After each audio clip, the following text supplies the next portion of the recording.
I have a problem, and maybe you do too.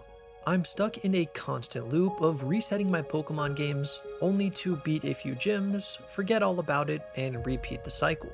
Today, I aim to break that cycle by journeying all the way back to the Johto region. This is the story of my forever save in Pokemon Heart Gold.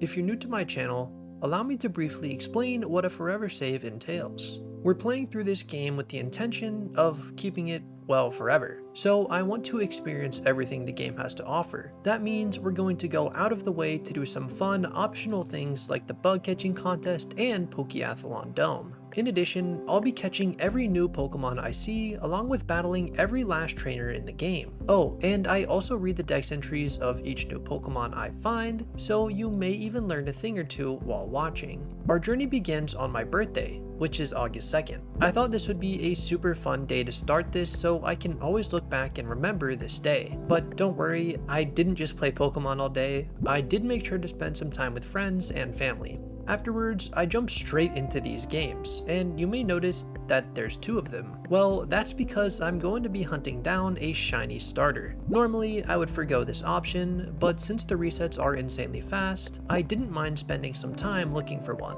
I decided to leave it up to chance on which game gets to be the forever save by seeing which decides to shine first. But the outcome was a little bit unexpected, to say the least. A short bit of history for you guys is that I've actually hunted the starters here before. This was probably 4 or 5 years ago, and I ended up finding a shiny Cyndaquil and another shiny Cyndaquil. And while it is my favorite of the trio, I'm looking to find something new. I'd be happy with Chikorita or Totodile, as I don't mind any of these starters. And being able to hunt these starters on 3 games was insanely fast, averaging around 1300 encounters per hour. The third game was being hunted on my DSi, which does not have a capture card, and of course, that's the game that decided to shine first. While it sucks that it's another Cyndaquil, I would have proceeded if this was either of the forever save copies. But since it wasn't, I decided to keep going. There's something special about having a shiny starter tied to the trainer ID, and it just didn't feel right to start the forever save on the side copy. So with enough shiny Cyndaquils to complete the line, surely I'm due for something new,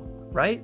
Everyone say hi to Cinnamon. While again, not what I wanted, it's hard to argue with how good this shiny is. While playing through the game, I will still continue to hunt for another on my Soul Silver, so you might just see another shiny later in this video. With the starter out of the way, it's time to actually start playing the game. Professor Elm tells us he wants us to pick up some sort of mystery egg from a friend who lives just a few routes away. But while walking over there, I'm hit with a wave of nostalgia. Pokemon Heart Gold was the first Pokemon game my mom bought me all the way back in elementary school. So getting to relive that experience is going to be so much fun. In addition, this playthrough will be heavily focused on the experience rather than the gameplay. So I'll be playing with battle animations on, and may stop and highlight some areas that I think are cool, even if they aren't completely focused on making progress. Left of here is Cherry Grove City, where we struggle to keep up with this old man as he gives us a tour of the area. Afterwards, he gives us a pair of running shoes, which are always nice to have. Further north, we can arrive at Mr. Pokemon's house, where he hands us the mystery egg. And Professor Oak seems to be here too, and graciously hands us our very own Pokédex. The second we step outside, Professor Elm calls us saying there's a problem and to get back to the lab as soon as possible.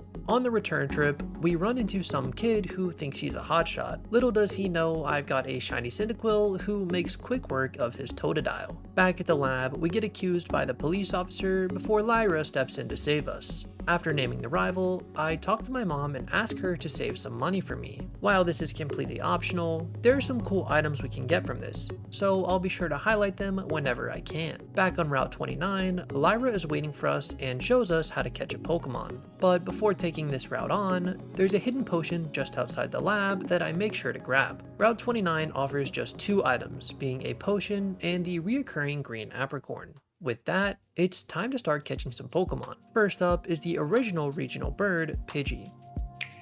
It usually hides in tall grass, Because it dislikes fighting, it protects itself by kicking sand. One thing I appreciate about this game is that each Pokemon has a picture of their little footprint, and I'm really excited to see what some of the other Pokemon's footprints look like. Second is the Scout Pokemon Sentret. A very cautious Pokemon, it raises itself up using its tail to get a better view of its surroundings. I'm a huge fan of Sentret, but it always made me sad that it has this frowning smile on its face in this game's sprite. Finally is the mouse Pokemon Rattata. It eats anything. Whenever food is available, it will settle down and produce offspring continuously. Well, good for you, Rattata, I guess. It makes sense why Rattata is such a common Pokemon on the routes it is found now. This brings us to our first roadblock. I usually like to clear out the routes as much as possible to minimize the amount of backtracking that I need to do later. However, there are some Pokemon that can only be encountered at certain times of day, and here on Route 29, Hoothoot is exclusive to nighttime.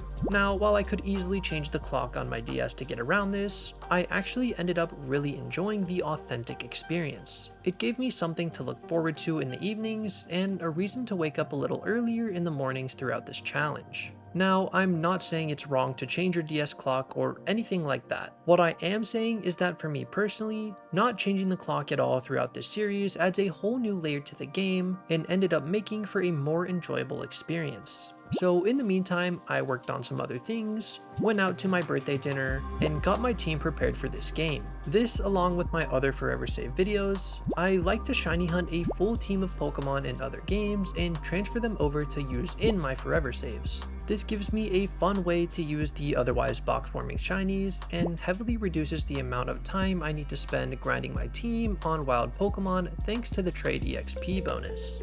So without further ado, allow me to introduce the team. First up is Noelle the Snowrun, an absolute dream shiny of mine, and I cannot wait to use Frostlass for the first time ever. Second is Ladybug the Illumise, one of the best shinies to come out of the Gen 3 games, and I'm not going to lie, Illumise has heavily grown on me and is quickly becoming one of my favorite Pokemon of all time. Third is Valkyrie the Bagon, another beautiful shiny, and I'm really looking forward to using a pseudo other than Dragonite in these games.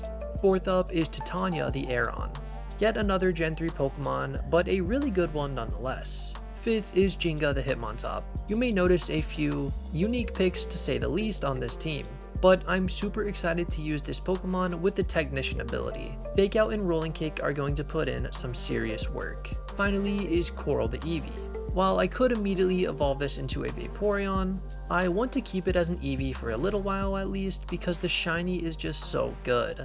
Also, if you've seen my other videos, you know I always set up a Smeargle in my copy of Platinum and trade it over to help with all of our catching needs. This is Iris, and I specifically taught this one Meanlook to help out with the many roaming legendaries in this game. Oh, and here's Cinnamon. While not an official team member, I've got something special planned for him later, and it didn't feel right not to include him on this list. With that, we've officially got our team, and it's also now nighttime in-game and real life. So back on Route 29, I'm able to grab a Hoothoot. It always stands on one foot. It changes foots so fast, this movement can rarely be seen. Not going to lie, I always thought Hoothoot just had one foot because of its sprite. But looking back, that makes absolutely no sense, and this dex entry is actually quite cool. Route 30 offers our first trainer in Youngster Joey.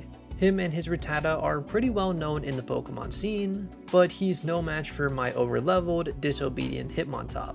After this battle, Joey asks for our phone number, and while I usually say yes to every trainer, it gets pretty annoying at times, so for the Forever Save, I'll specifically only be accepting phone numbers from the trainers who give important items. As for items here, I make sure to collect a green apricorn, a pink apricorn, a potion, and an antidote. Since it's nighttime, there's only one new Pokemon to encounter here, being the Heart Gold exclusive Spinarak.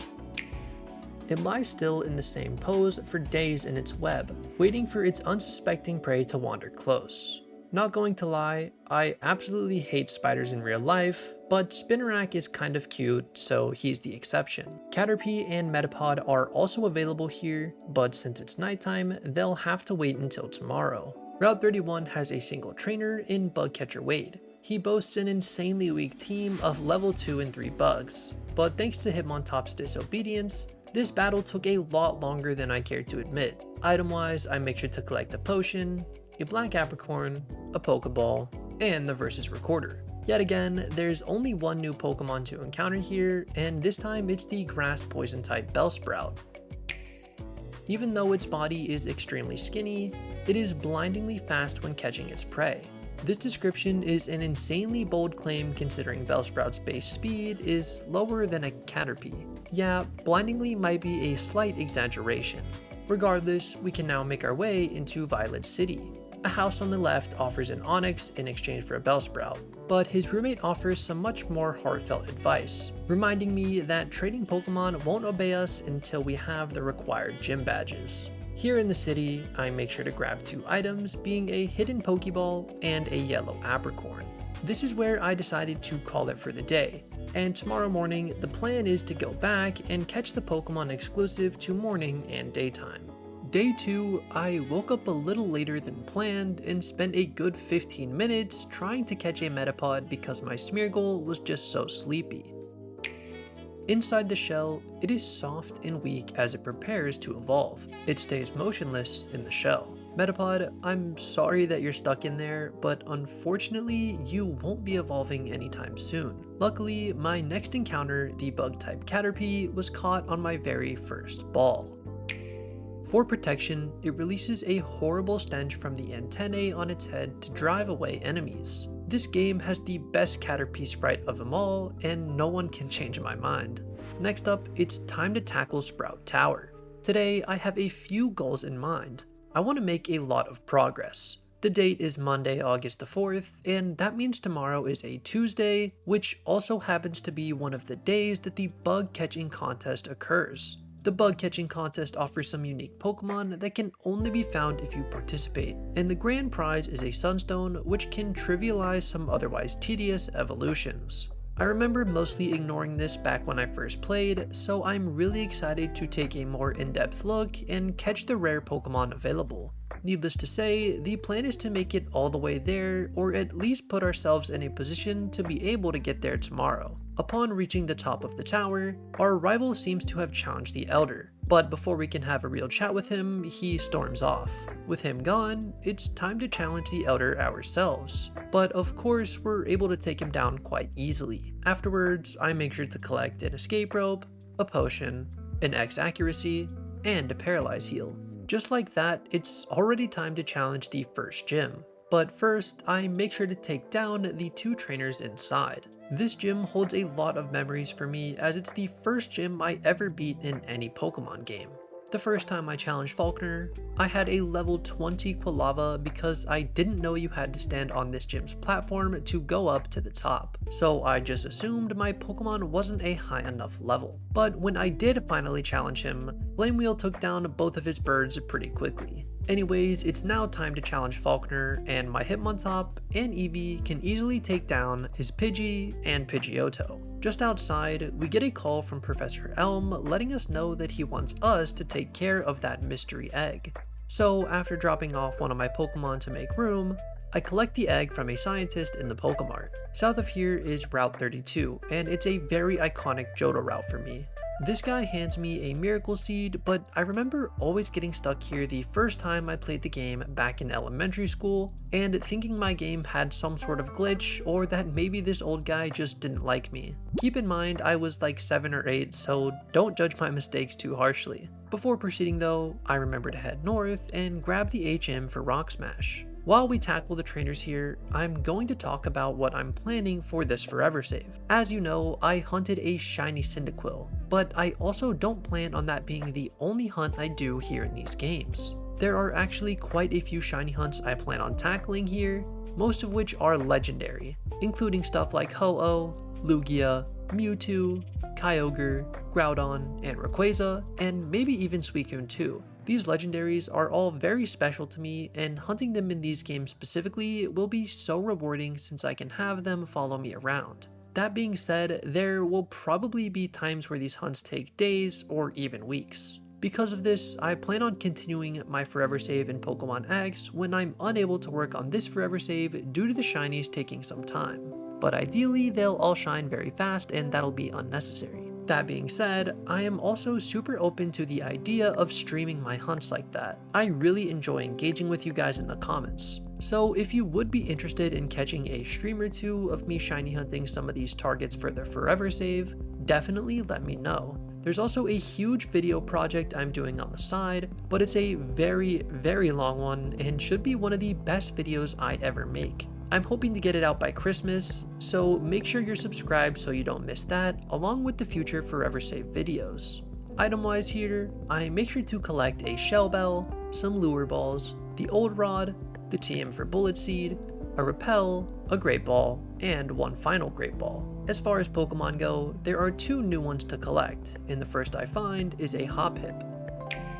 To keep from being blown away by the wind, they gather in clusters, but they do enjoy gentle breezes. Jumpluff is in my top 5 Pokemon of all time, but it frustrates me so much that it can't learn Fly. I don't mind its bad attacking stats at all, as it can actually be a really good support Pokemon with Leech Seed, but I really dislike having overlapping types on my playthrough teams. Second here is another one of my favorite Jhoto staples, being Mareep.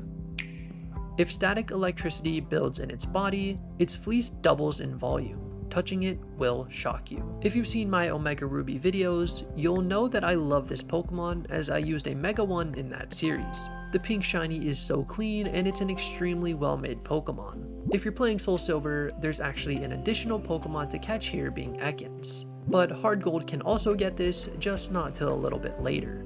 With the fishing rod obtained, I make a quick stop at the ruins of Alph. We'll be back here later for a quite lengthy section, but for now, there's just a few Pokemon to grab. While rock smashing, we encounter the rock-type Geodude.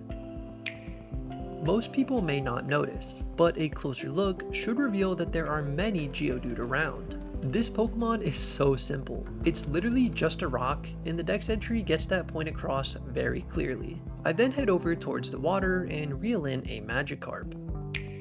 An underpowered, pathetic Pokemon. It may jump high on rare occasions, but usually not more than 7 feet. Fun fact, Magikarp's whiskers, yeah, these little things right here, change based on the gender. Gold for the male and white for the female. Next up, I'm eventually able to reel in the 15% Poliwag. Because it is inept at walking on its newly grown legs, it always swims around water. The Poliwag line are some of the few Gen 1 shinies that I still do not own, but I would love to hunt one down in these games as both Poliwrath and Politoed have amazing shinies. I then head back to Route 32 where I'm able to reel in a Tentacool. When the tide goes out, dehydrated Tentacool remains can be found washed up on the shore. While this is extremely accurate to real life, I mean it is a jellyfish after all, I find it funny that Tentacool is in all capital letters, almost as if they're screaming at you. Union Cave is a very interesting location to me. One of the first ever shinies I got in this game was found here, and it was actually a soft reset hunt for the Lapras. I wasn't tracking encounters back then, but it only took me a couple of days, so I'm guessing it was pretty under odds. Here, I'm bringing back a section from the ORAS video that a lot of you seem to like. So it's time for some Jhoto Trivia. If you missed the last one, basically I'm going to ask you 3 questions all related to this region. Question 1. What is the name of the starting town in Jhoto? For example, Hoenn is Littleroot and Kantos is Pallet Town. Feel free to pause the video if you need a minute, but for those of you that are ready, the answer is New Bark Town. Question 2. After defeating the 8th gym leader Claire, she retreats behind the gym to a location and refuses to give you the gym badge until you complete a quiz. What is the name of this location located at the back of Blackthorn City? Again, pause if you need to, but for those ready, the answer is the Dragon's Den. Question 3. In Olivine City, there's a sick Ampharos sitting atop the lighthouse that you need to deliver a medicine to heal. A specific gym leader is there beside this Ampharos, keeping it company until you return. What gym leader is this? Go ahead and pause if needed, but those of you that are ready, the answer is of course Jasmine. A lot of you said the trivia was pretty easy last time, and while I wanted to make it more challenging, I didn't want them to be insane or anything. So let me know how many you got right down in the comments below. Item wise, here we make sure to grab a Paralyze Heal, a Great Ball, a Potion, an X Attack, another Great Ball, and a Togepi? Yeah, it just so happened to hatch during this time, which was actually kind of cool. The shell seems to be filled with joy. It is said that it will share good luck when treated kindly. I like Togepi as much as the next guy, and the description makes it seem super cute, but if that's the case, tell me why this is classified as the Spike Ball Pokemon. Anyways, the professor calls us afterwards asking us to come by and show him the Pokemon that hatched, but I probably won't be doing that until we have access to fly. Before leaving the cave, I make sure to check the basement and collect an X Speed, the Rock Tomb TM, an X Defend, and an Awakening. Pokemon wise, I first encounter everyone's favorite cave bat, Zubat. While flying, it constantly emits ultrasonic waves from its mouth to check its surroundings. I'm so glad that Crobat was introduced in Gen 2, because if not, the Zubat line would have truly been doomed. Second here is the Heart Gold exclusive Sandshrew. If it fell from a great height, this Pokemon could save itself by rolling into a ball and bouncing. The Sandshrew line is one of my favorites from Gen 1 from a shiny perspective alone. The green Sandshrew is very nice, but the red Sandslash is just so clean. Next, I spend a good 20 minutes tracking down the 5% Onix. It twists and squirms through the ground. The thunderous roar of its tunneling echoes a long way.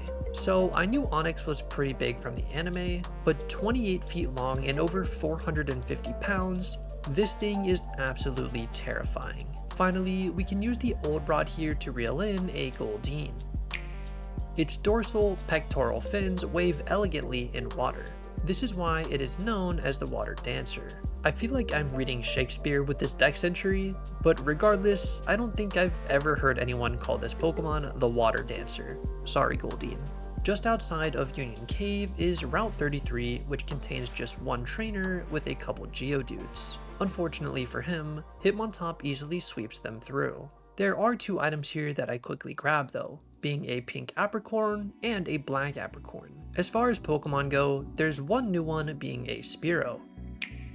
It flaps its short wings to flush out insects from the tall grass. It then plucks them with its stubby beak. I actually don't hate Spearow's sprite in this game, but also look at its tiny footprint.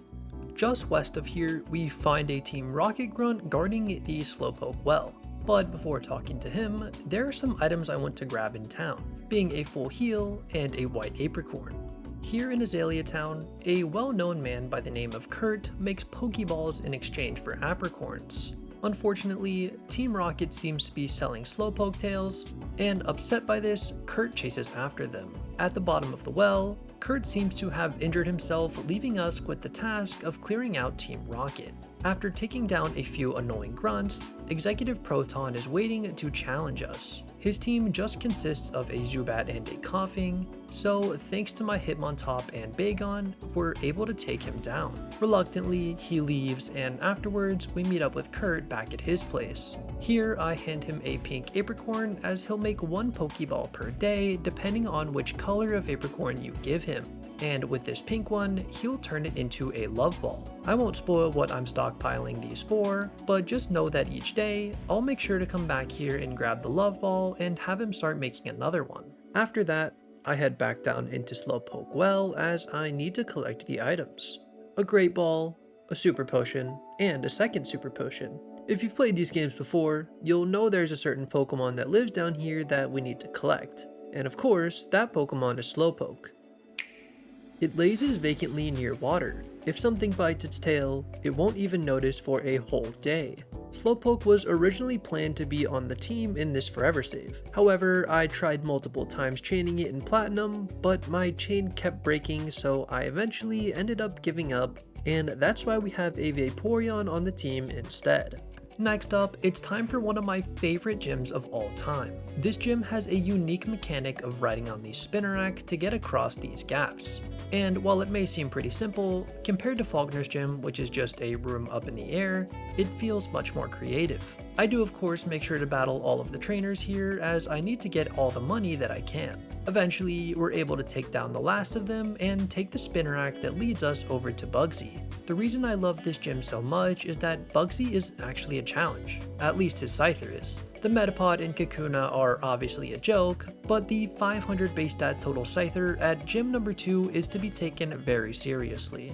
Personally, I'm a big fan of difficult Pokemon games, having played a ton of Nuzlocke. And while it may not seem like that since I'm using a traded team, I enjoy a challenge at times. With Bugsy defeated, we've officially earned our second gym badge and the TM for U-turn, which is pretty powerful for this point in the game. With the gym down, I reward myself by evolving our Eevee into a Vaporeon, which to be fair is still going to be pretty useless until we get our hands on Surf. Regardless, our rival is guarding the Ilex Forest, so we challenge him to a quick battle. I remember as a kid losing this battle quite a few times because his Croconaw would always take down my Quilava, but today I have my revenge and we're able to take him down. Just west, we enter the Ilex Forest, which is a visually stunning area in these games. Our path, however, is blocked by a man who is lost to Farfetch'd, which he of course tasks us with finding. Yet again, this is a puzzle I struggled with as a kid, but thankfully I've learned since then and I'm able to capture both of them with ease. As a thanks, we're handed the HM for Cut, which will allow us to venture further into the forest. However, I first head back into town where we can speak to the guy from before and he'll reward us with the charcoal. Here in the forest, however, we make sure to collect a Revive, a Tiny Mushroom, an X Attack, an Antidote, a Repel, another Antidote, a Super Potion, and an Ether. We eventually run into a kimono girl who's found herself lost in the forest, and our Hitmontop steps it up by showing her the way out. I knew I could count on him. Also, in the gate connecting this forest to Route 34, a nice lady hands me the TM for Taunt. As we tackle these trainers, I want to talk to you guys a little bit about the past. Replaying this game has already brought back so many memories, and reminded me of simpler times when some of my biggest problems in life were trying to beat Whitney or catch a legendary Pokemon. All those nights playing my DS under the blanket and hiding it under my pillow when I heard my mom coming upstairs, it all feels like a distant memory, but memories that I'll cherish forever. In a way, these forever saves are a time capsule that I'll hope to be able to look back on many years from now and cherish the memories I'm making here today, and remember the journey that it took to get there. These games are special to me along with so many others, so why rush through them as fast as you can? As you know, I'm taking the game for all it has to offer, and that means I'm spending lots of time on each and every one of these routes. This really allows me to appreciate the games for what they are. You can really see the attention to detail here too. The characters, the Pokemon, and even the scenery is all beautiful, which can't be said for most games this old, and even for some games that have come out this year. All this to say, take a moment and enjoy your games. You don't have to spend days shiny hunting or collecting all the items. Instead, maybe go battle some of those trainers you skipped. Maybe go catch a few Pokemon so your boxes don't look so empty. Each save file tells a story about the trainer, so I want you to ask yourself, if someone took a look at your game, what would they see? Anyways, here on Route 34, I did give my phone number to Picnicker Gina. Reason being is that after rematching her, she has a chance to give you the Leaf Stone, so I highly recommend grabbing her number while you're here. As far as items go, there are just 2 to collect here, being a Super Potion and the TM for Embargo. There's actually quite a few Pokemon to collect here on the route now that we have access to Headbutt, which by the way is a tutor back in Ilex Forest. First up is the Hypnosis Pokemon Drowsy. If you think you had a good dream, but you can't remember it, a Drowsy has probably eaten it. If I were a trainer in real life, Drowsy would be one of the Pokemon that creeps me out the most. I really dislike this thing's design, and I definitely don't want one eating my dreams. Second here, I actually find myself a shiny Smeargle. Just kidding, it's a Ditto, but still. It can transform into anything. When it sleeps, it changes into a stone to avoid being attacked. Not gonna lie, I have a lot of respect for Ditto after learning this. Transforming into a literal rock to avoid being attacked is so genius. Following that is another Psychic type Pokemon in Abra. It senses impending attacks and teleports away to safety before the actual attacks can strike. For quite a long time, I had a claim that cannot be said for most, being that I have never failed a shiny Abra, but unfortunately, I failed a total of 2 of them since the release of Pokemon Legends Arceus. Moving on to the water, we can catch ourselves a Krabby. If it senses danger approaching, it cloaks itself with bubbles from its mouth so it will look bigger. Okay, you are lying if you've told me you knew this about Krabby. Never in a million years would I have expected this. However, it's actually a really smart tactic. Moving on to the headbutt encounters, I'm able to find a Pineco.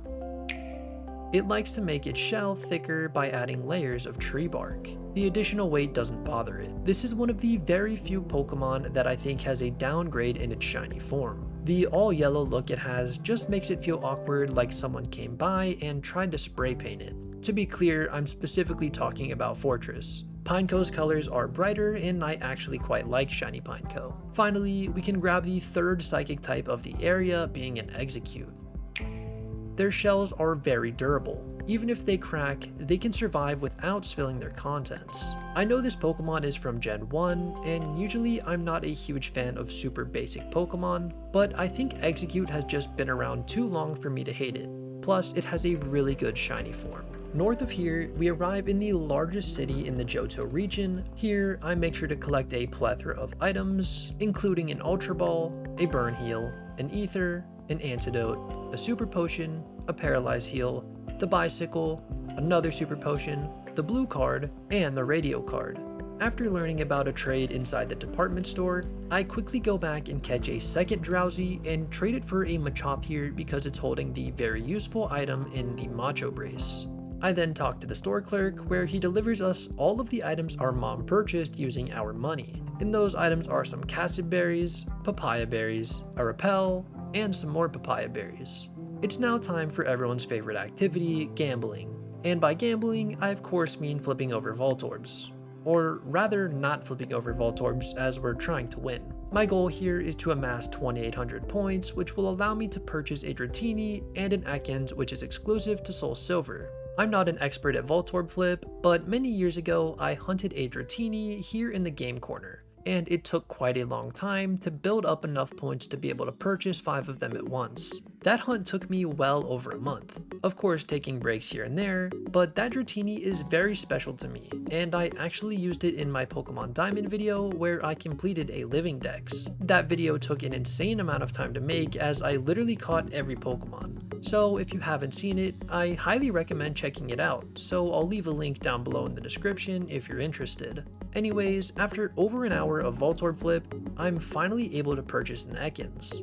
It can freely detach its jaw to swallow large prey whole. It can become too heavy to move, however. Arbok is an absolute dream shiny of mine, and I will definitely be returning to the game corner to hunt one. But with how many shiny hunts I have planned, I figured it's best to save until later, at least for now. With my points, I then also purchase a Dratini. It is born large to start with. It repeatedly sheds its skin as it steadily grows longer. Out of all the Pokemon in existence, this Pokemon is easily the best one they could have given the shed skin ability to, and I'm very glad that they did. This also officially marks 30 Pokemon caught, or 1 box full of Pokemon. So I'm pretty happy with the progress we've made thus far. It's now time to move into the notoriously difficult gym leader, Whitney. I do of course battle each one of the trainers here as they actually give out quite a bit of money, which is super nice as I'm starting to get low on Pokeballs. Whitney herself, and I can't believe I'm saying this, is actually the easiest gym leader yet. Reason being is that this is the first gym we haven't had to deal with any disobedient problems. So thanks to Hitmontop,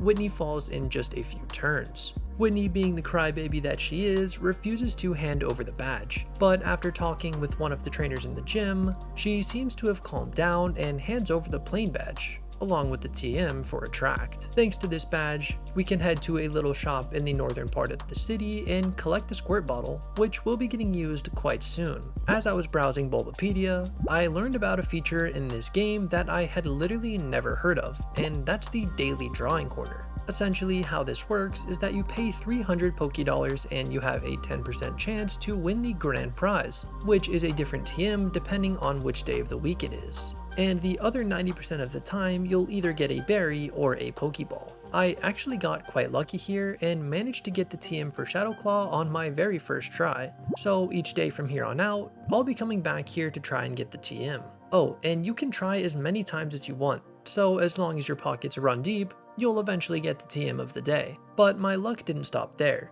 Just after this, I actually found a shiny Totodile. This was on the same game that found the first Cyndaquil, meaning it was yet again not on the capture card, also meaning the Soul Silver game has still found nothing. I did still take a nice picture of him though, and traded him over to this copy of Heart Gold to show him off. This is Chompy. He's got a hasty nature, which is pretty solid, and that also means we have officially collected 2 of the 3 members of the starter trio. Just north of here is the largest route yet, at least in terms of trainers. Here, I'm going to talk to you guys a little bit about Jhoto and why I love these games so much. Of course, with these being my first Pokemon games ever, they're nostalgic and will always hold a special place. However, I'm about to say something that might make a few of you upset. So I've never actually played the original games of Gold and Silver, and while I'm not saying they're bad, I just never really cared enough to get into them, as in my eyes, the remakes are, well, more polished and a better version. Of course, I can't actually make that argument as I've never played them, so it's unfair for me to judge them before trying. That being said, if there are any Gen 2 fans out there,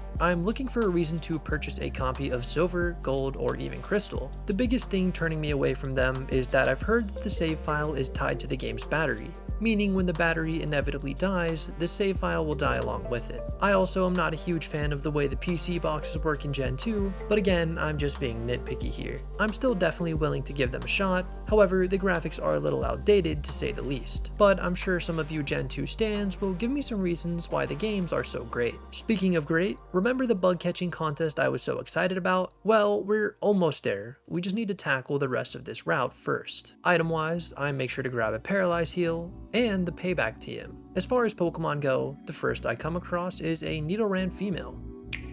The poison hidden in its small horn is extremely potent. Even a tiny scratch can have fatal results. Fun fact, Nidoran is the only Pokemon not subscribed to this channel, and I'm actually getting word that Nidoran is saying that you should subscribe. Anyways, just a few encounters later, I find myself a Nidoran male. It is small, but its horn is filled with poison. It charges, then stabs with the horn to inject poison. Nidoran male is objectively the correct Nidoran choice. Not only are the stats better, it's hard to argue with how perfect the blue shiny is. So there's one more encounter here, and you're probably wondering why we've cut away from the gameplay. These games decided it would be super fun to introduce a 1% encounter rate Pokemon, and that Pokemon is Yanma. I can't really complain though, as I got it super under odds after literally just 7 encounters. Finding this almost felt like finding a shiny. It flaps its wings really fast. It can generate shockwaves that will shatter windows in the area. Yanma is actually one of my favorite bug types. I really wish it got some more love, and I even hunted the Alpha Yanmega back in Pokemon Legends Arceus. Since it's now nighttime, and progression-wise I've made it to where the bug catching contest is, it's not happening till tomorrow, so I'm going to do a bit of backtracking. In the Ilex Forest, I encounter a Gen 1 Pokemon exclusive to nighttime, being Oddish. Awakened by moonlight, it roams actively at night. In the day, it stays quietly underground. Oddish seems like one of the best Pokemon to own in real life. It's literally just a cute plant, and I'd make sure to water mine every day. Next up, I find a Gen 1 Pokemon that I'm not so fond of, being Paris. It is doused with mushroom spores when it is born. As its body grows, mushrooms spout from its back. So I'm pretty openly a Paris hater, apologies to any Paris fans out there, but I tried so hard to get the shiny version of the Alpha Parasect back when I was doing my Gen 1 Living Dex videos, and never ended up getting it. I didn't really even want the shiny, nor do I like it, I just thought it would be cool for the video. So for that reason, Paris and its evolution are on the list of Pokemon I'm not all that fond of. I then find myself back in Azalea Town, where we can pick up 2 more items that our mom bought for us, being some Wakan berries and the silk scarf. Then I search the trees here in Azalea and eventually find myself in Aipom. Its tail is so powerful that it can use it to grab a tree branch and hold itself up in the air. Aipom is easily one of my favorite normal types. I have one on my main team in Pokemon Violet and refuse to evolve it because Aipom is perfect just the way it is. I then spend a few more minutes headbutting trees before running into the elusive Heracross.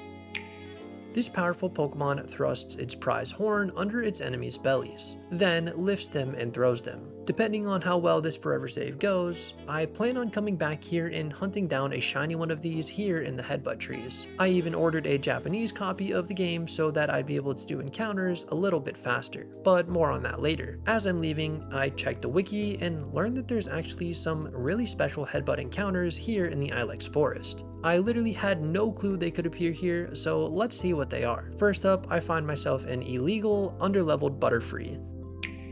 It collects honey every day. It rubs honey on the hairs of its legs to scurry back to its nest. You'd think Butterfree would be a great Pokemon to own, and is probably small and cute like a real butterfly, only to learn that this thing weighs a whopping 70 pounds. While this is crazy, I love Butterfree, so I would catch one anyways. Afterwards, I find another illegally leveled Pokemon, being a Noctowl. Its eyes are especially adapted. They concentrate even faint light and enable it to see in the dark.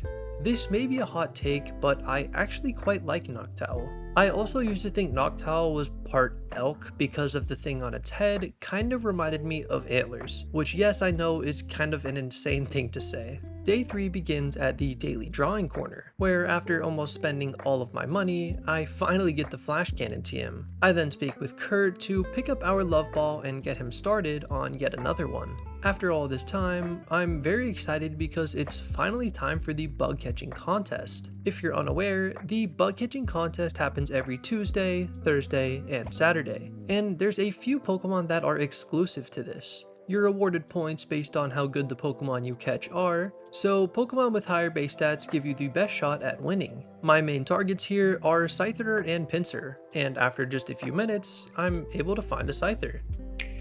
It slashes through grass with its sharp scythes, moving too fast for the human eye to track. Cool fact about Scyther is that it's the only Pokemon to evolve and keep the same base stat total. If you didn't know, both Scyther and Scizor have a base stat total of 500. This Scyther actually allows us to take first place in the contest, which is super nice, and for our win, we are rewarded with a Sunstone. Afterwards, we're taking a trip to my favorite Jhoto location, the Pokeathlon Dome. Before we can jump into the fun stuff here, I make sure to quickly grab a protein and a PP up. The Pokeathlon Dome contains a set of really fun minigames unique to the Johto region, and is easily one of the best reasons to play on actual hardware, as these minigames are practically impossible to do on an emulator. As we take on these minigames, I'm going to explain exactly why I love this location so much, and why you should give it a try. Back when I first played these games, I used 2 stone evolutions on my team, being a Growlithe and Bellsprout. I didn't know of any way to get a Fire or Leaf Stone in these games other than here in the Pokeathlon Dome, so I ended up saving 3,000 points for each stone, which by the way is a good 6 or 7 runs, as you usually get 400 to 500 points each time,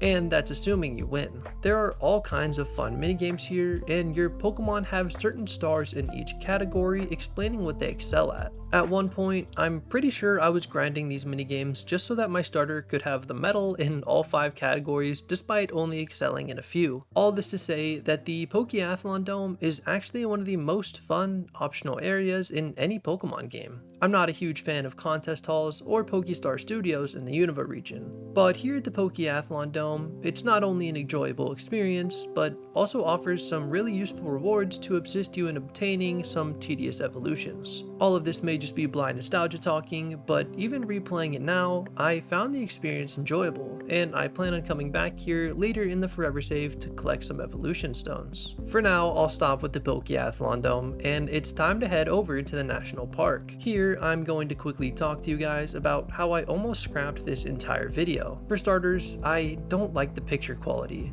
Unfortunately, since I am playing on my actual DS with actual hardware, this is going to be as good as it gets. On emulator, you can alter the graphics to look better, but again, I'm specifically playing on my cartridge, so I really hope it doesn't bother you guys too much. Also, I'm not sure how I feel about this layout. I wanted to include the bottom screen this time, as I feel it's more important in the DS titles, but again, I'm not 100% sure. So any feedback related to that would be very appreciated. There's a few items to collect here, including the Quick Claw, the Soothe Bell, the TM for Dig, a full heal, and a second full heal. As for Pokemon, there's only one to collect, and that's a Sunkern.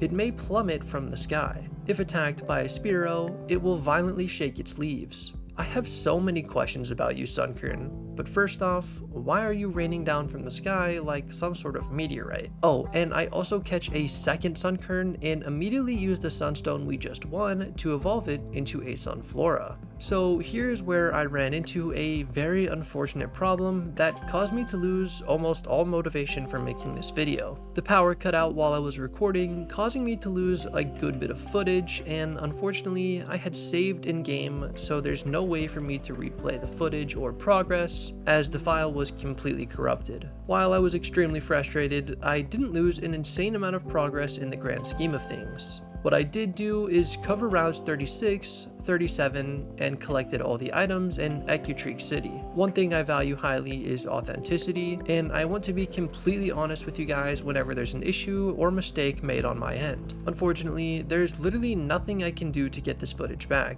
but going forward, I'm going to be extra careful not to save my game until after I finish recording, just in case something like this happens again and I need to go back and re-record. Again, I'm really sorry about this, and I hope it doesn't take too much away from the video. Luckily, that's all that was lost, and I now find myself in front of Burn Tower. Inside, we meet a recurring character named Yusin, who is obsessed with getting his hands on the legendary Pokemon Suicune. After his introduction, we meet up with our rival who's eager for another rematch against us. He hasn't really upgraded his team much since our last battle, other than adding a Magnemite, so we're able to win yet again. We are rewarded with an evolution as our Bagon evolves into Shelgon. Item-wise, I'm able to collect an Antidote, an HP Up, an Ultra Ball, and an Ether. I then head to the basement where we're introduced to the legendary beasts, and according to Yusin, Suicune has taken a liking to us, which is pretty cool. As for Pokemon, the first I found was a Raticate.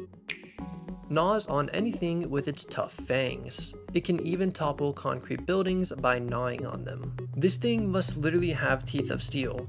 Gnawing through literal concrete buildings is pretty impressive. Next up is the poison type Coughing. Its thin, filmy body is filled with gases that cause constant sniffles, coughs, and teary eyes. Honestly, I don't like Coughing as a Pokemon, but it does have one redeeming quality, being its super clean, shiny form. The final Pokemon available here is the Fire-type Magmar. It dislikes cold places, so it blows scorching flames to make the environment suitable for itself. Magmar is a bit of a weird Pokemon for me. I've never used one before because I'm not a huge fan of Magmortar's design, but I felt using Magmar and not evolving it would be bad, as I'm purposely using a worse version. I will say it does have a very nice shiny form though. We honestly got a lot further than I expected for the beginning of this forever save, and I'm super excited to continue with it. Next time, we'll likely be taking on the insane challenge of hunting down shiny Ho-Oh, so definitely make sure you're subscribed so you don't miss it. Usually I have some sort of inspirational thing to say at the end of these, but this time I want to say thank you. The channel has been receiving so much support lately, and I really feel like there's something special here. Each one of you watching right now is the reason I'm able to keep making videos just like these. And yes, there are still going to be times when I struggle, times I lose motivation, and times I feel like giving up. But thanks to all of you, each one of those times I've found a reason to keep going. So thank you for allowing me to do what I love.